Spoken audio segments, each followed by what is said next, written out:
بسم اللہ الرحمن الرحیم۔ ابو جہل ذلت کے ساتھ مارا گیا۔ حضرت عبد الرحمن بن عوف رضی اللہ تعالیٰ عنہ کا بیان ہے، میں صف میں کھڑا تھا اور میرے دائیں بائیں دو نوعمر لڑکے کھڑے تھے۔ ایک نے چپکے سے پوچھا کہ چچا جان، کیا آپ ابو جہل کو پہچانتے ہیں؟ میں نے اس سے کہا کہ کیوں بھتیجے، تم ابو جہل سے کیا کام ہے؟ اس نے کہا کہ چچا جان، میں نے خدا سے عہد کیا ہے کہ میں ابو جہل کو جہاں دیکھ لوں گا یا تو اس کو قتل کر دوں گا یا خود لڑتا ہوا مارا جاؤں گا، کیونکہ وہ اللہ کے رسول صلی اللہ علیہ وسلم کا بہت ہی بڑا دشمن ہے۔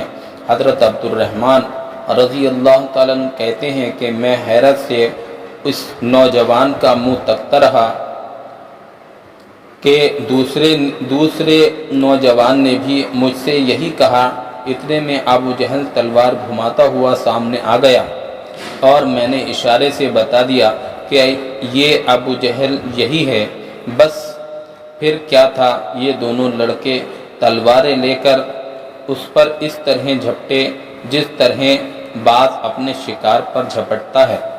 دونوں نے اپنی تلواروں سے مار مار کر ابو جہل کو زمین پر ڈھیر کر دیا۔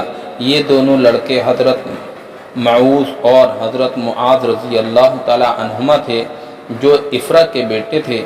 ابو جہل کے بیٹے اکرمہ نے اپنے باپ کے قتل حضرت معاذ رضی اللہ تعالی عنہ پر حملہ کر دیا اور پیچھے سے ان کے بائیں شانے پر تلوار ماری، جس سے ان کا بازو کٹ گیا، لیکن تھوڑا سا چمڑا باقی رہ گیا اور ہاتھ لٹکنے لگا۔ حضرت معاذ رضی اللہ تعالی عنہ نے اکرمہ کا پیچھا کیا اور دور تک دوڑایا، مگر اکرمہ بھاگ کر بچ نکلا۔ حضرت معاذ رضی اللہ تعالی عنہ اس حال میں بھی لڑتے رہے، لیکن کٹے ہوئے ہاتھ کے لٹکنے سے زحمت ہو رہی تھی، تو انہوں نے اپنے کٹے ہوئے ہاتھ کو پاؤں سے دبا کر اس زور سے کھینچا کہ تسمہ الگ ہو گیا، اور پھر وہ آزاد ہو کر ایک ہاتھ سے لڑتے رہے۔ حضرت عبداللہ بن مسعود رضی اللہ تعالی عنہ ابو جہل کے پاس سے گزرے۔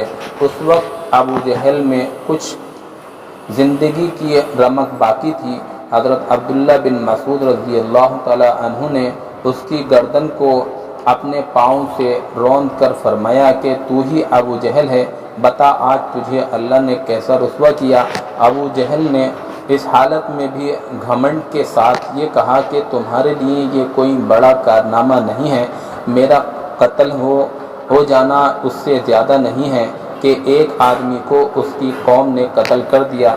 ہاں، مجھے اس کا افسوس ہے کہ کاش مجھے کسانوں کے سوا کوئی دوسرا شخص قتل کرتا۔ حضرت معوذ اور حضرت معاذ رضی اللہ تعالی عنہما چونکہ یہ دونوں انصاری تھے اور انصار کھیتی باڑی کا کام کرتے تھے، اور قبیلہ قریش کے لوگ کسانوں کو بڑی حقارت کی نظر سے دیکھا کرتے تھے، اس لیے ابو جہل نے کسانوں کے ہاتھ سے قتل ہونے کو اپنے لیے قابل افسوس بتایا۔